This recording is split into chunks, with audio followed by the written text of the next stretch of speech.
Now we're talking a little bit about receiving that voltage or the signal from the piezoelectric sensor, and so, kind of how to interpret it. So we have our piezoelectric material, which we imposed a force on, and we learned last lecture we can get a voltage equal to G, with the voltage equals the piezoelectric G constant. In this case, it's 3,3, and this voltage is also in the 3 direction, over the stress divided by the thickness. And in this case, the thickness is the length as well. And the stress, well, it's the stress over that area, over these electrodes. And based on the size of electrodes and the size of the whole structure, we can calculate different values for the voltage. So it's basically a stress sensor. If you know the area, it's a voltage, it's a force sensor, because if you just multiply by the area here, you'll end up getting G force. So you'll end up getting the force. So it's kind of easy. So you could just divide this by the area, and you get voltage as a function of force, and that's how we do that. So the next question is, how can we model piezoelectric materials as a sensor in sort of an electrical way? So this is an interesting exercise. If we have a piezoelectric material, and I'm telling you that it's going under a sinusoidal force,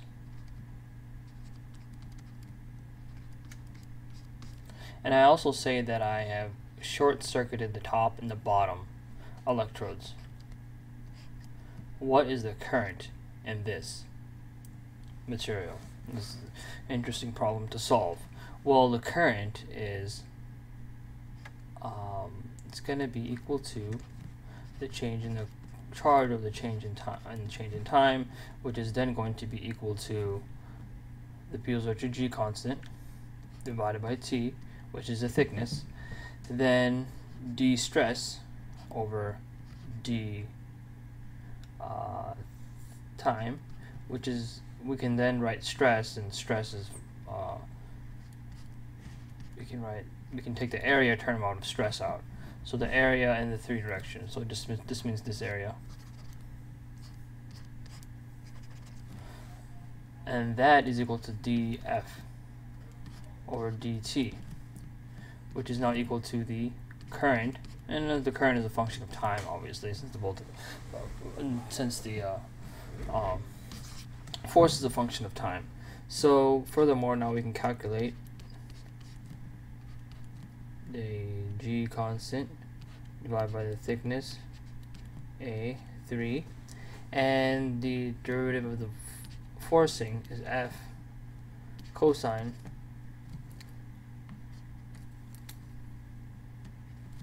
omega cosine omega t. So therefore, if we can measure the current, and obviously the current is going to take the form like this. It's obviously going to be some type of it's going to be a cosine. So basically, by taking the magnitude of both of these,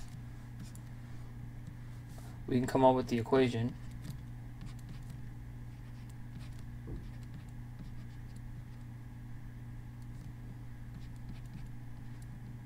and omega is the angular frequency, 2 pi times f.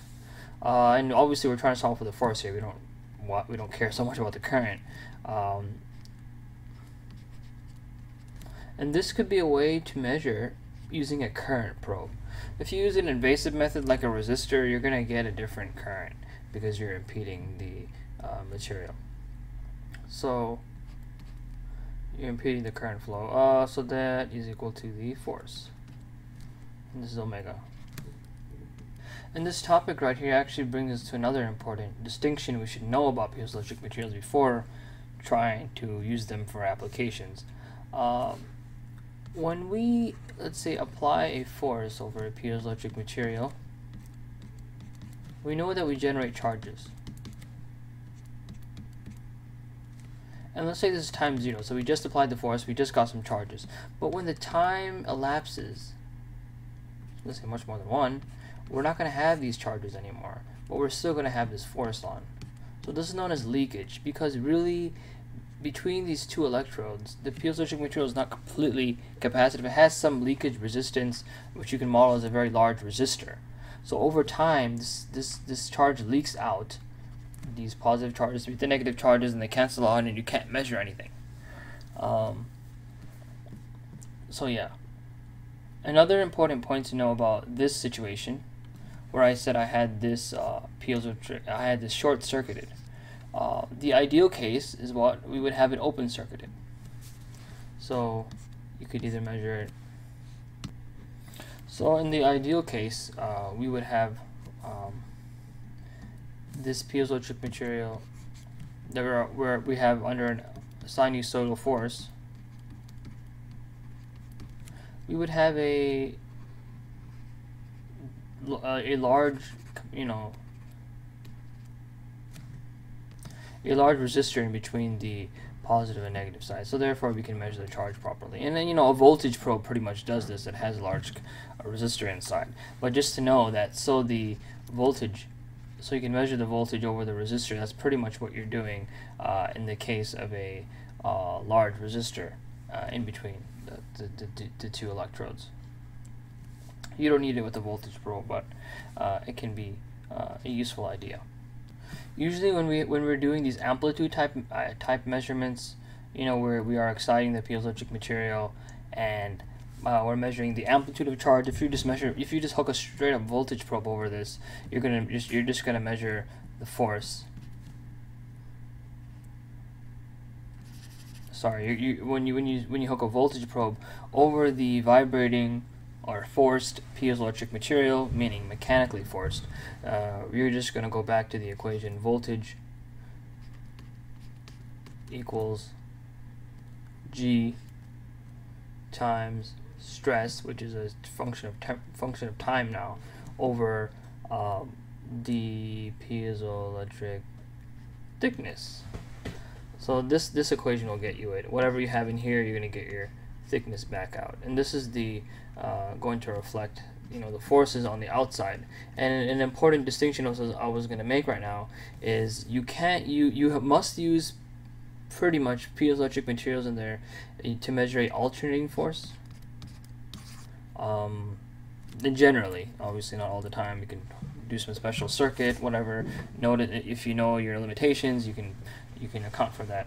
Leak resistance and whatnot, but typically you're going to use it for an AC application, like an accelerometer, where in the case of an accelerometer you have a mass on top of your piezoelectric material, and when this ground shakes up and down, the ground is shaking up and down, this mass is shaking up and down and causing a force due to mass times acceleration. It's causing a force on the piezoelectric material, which you can just measure the charge off that, just change in voltage, and you get all the nice equations. I may do that in the next lecture, or I may not do this accelerometer, derivation. So now the limitation, the bandwidth limitation on this is the resonance frequency. We talked about resonance and the frequency response, the mechanical resonance. So basically, the larger your transducer is, the lower frequency you're limited to. But we're talking about kilohertz or megahertz. I think if you look at accelerometers, they're going to be lower than the kilohertz range. They're not going to be in the megahertz. But basically, theoretically, kind of making a smaller material, you're going to get a larger possible bandwidth to measure that charge or measure that current that you're trying to measure, or you're trying to measure the voltage, typically. And if for voltage, you're going to get exactly this relationship, because instantaneously this is what's happening. The force is causing the voltage instantaneously, but the current flow is lagging behind the change in the charge. Therefore, we get this derivative term we saw in this derivation. And finally, I believe that you can model, this is kind of me going on the edge here, if you have a piezoelectric material,